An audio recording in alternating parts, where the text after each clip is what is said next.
This week we're looking at advanced versions of carpal tunnel relief exercises.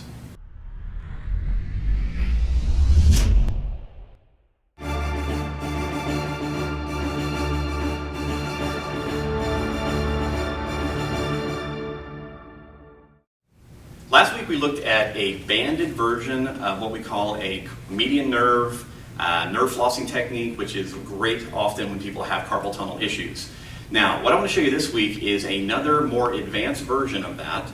You can use this particular version for strengthening. You can also use it if you're having pain, you're trying to get rid of that, along with other therapy you may be undergoing.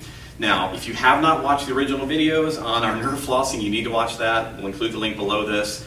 The most important thing to me in this is your own safety. So whenever we start getting into these positions where the nerve is under stress, you need to keep the intensity around a 3 out of 10 and do 3 to 5 repetitions and no more than that. And then give yourself a rest and then restart. It's very essential that you not overstretch your nerves, that you don't irritate them. Now, another big thing, if you have severe carpal tunnel issues on the right side of your body, I would highly recommend that you do all the exercises that I'm showing you on the opposite side to begin with.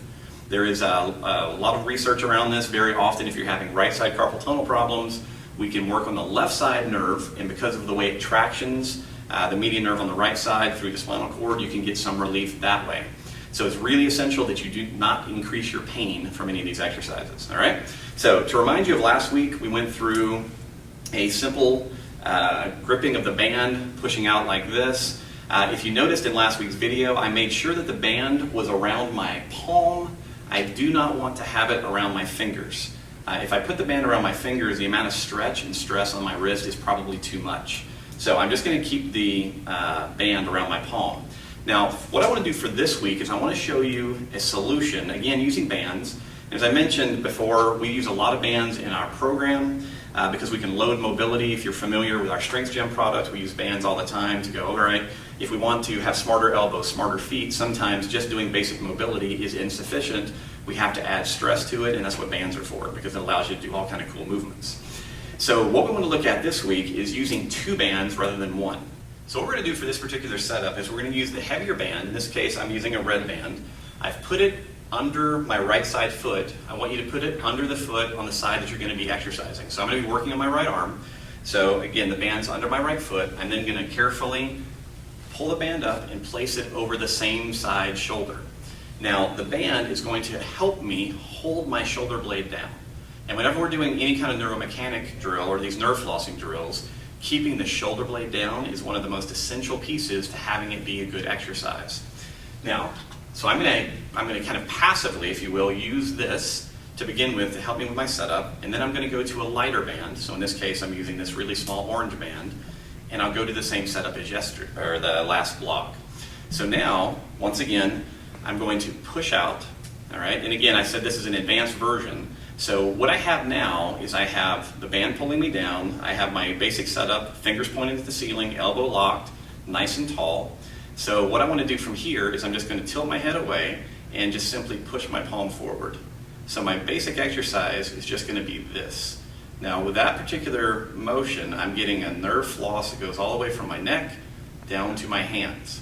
So I'm going to do 4 or 5 reps of that, relax, shake that out, and then I'm going to repeat what we did last time with my fingers pointed out to the side, again nice and tall, tilt my head away, and again pushing out, just back and forth. It's a nice comfortable mobilization. Now from here, to add a little bit of strengthening to this, what we're going to do, we're going to finish up with a set of 5 to 6 repetitions of this position. All right, so again, my fingers are pointed out to the side, elbows locked and nice and tall. I'm going to push out. Now I'm going to actually elevate my shoulder against the band, head tilt away, and then actively pull down. So I have multiple things going. I'm pushing forward, lifting up, and pulling down all at the same time. The use of the bands, again, will help you create some very specific strength. It'll help you learn how to control your scapula better. Will also position you so that you can get a little bit more stress on that nerve. Now that we've kind of covered the basic setup, I'm going to turn, because I want you to be able to see the motions really clearly. So I'm going to rotate like this. Now, our first exercise, make sure your bands are secured nicely so they don't slide off. Again, I'm going to be here, nice and tall. Our first exercise, remember, our palm fingers are going to be pointed toward the ceiling. I'm going to press out, get nice and tall, Now from here, because the band is helping keep my shoulder blade down, all that I'm going to do to begin with is tilt my head away and then press forward and pull back. Press forward and pull back. So I'm going to do 3 to 5 reps of that.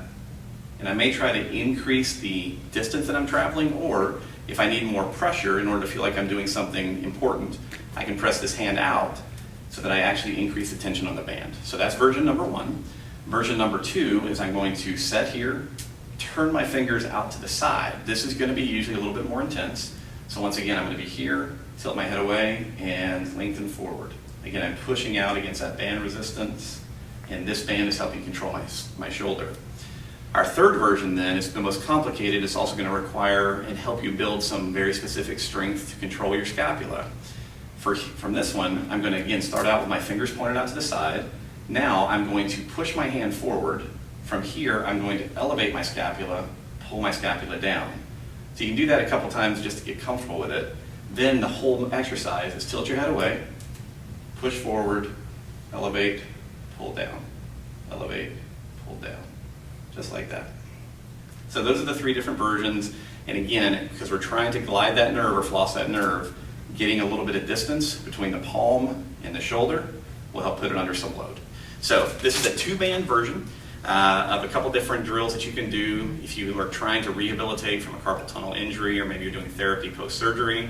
Again, be very careful with the amount of tension that you apply, but what you often find is the addition of the bands, having something to push against, will improve your strength, it'll improve your mobility, and it also helps your brain figure out the motions that are required in order to do the exercise correctly. So give this a shot. If you have any questions about it, please let us know. Otherwise, good luck. I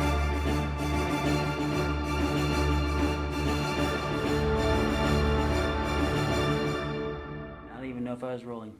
Okay, do it again. I know I started that way, but I don't know what happened there. You're rolling down. I am. Okay. Yeah. No, I got it, really. No, I'm good. I just stopped rolling halfway through.